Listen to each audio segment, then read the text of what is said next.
which again could still provide a very nice living, but it's not the same as saying, I now have $4 million in my bank account that I can spend any way I want. I swear I became a multimillionaire because I think about time like this. A lot of times people will think time just goes like this. I actually think it's up like this, like a layered cake, so that you're not having to keep moving forward to reach your goal.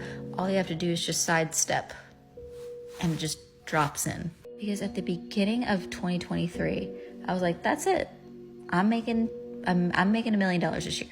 And then I just did the things that I believed would take me there, knowing that it's just a sidestep away.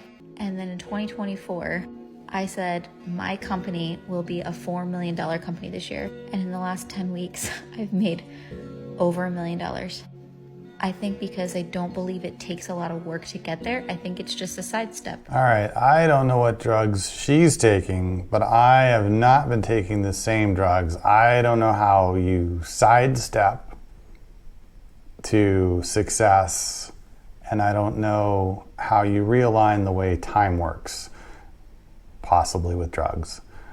Good for her. She's made a lot of money, or at least her business has sold a lot. I think a lot of times when you hear these claims, what people are telling you is, assuming they're truthful at all, they're telling you how much their business has sold, right? So if you've sold $1 million, good.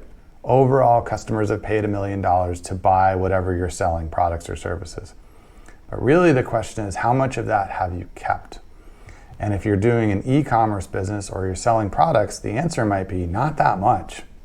We have e-commerce clients doing $1 million a year in sales, and they're keeping less than 100,000 of it. While that could still be a good living for a lot of people, it's certainly a big difference between keeping $75,000 and having $1 million. And her saying this year the target is to be a $4 million company, I think what she means is have $4 million in sales, which again could still provide a very nice living, but it's not the same as saying, I now have $4 million in my bank account that I can spend any way I want. So these claims are not as accurate and as telling as they could be.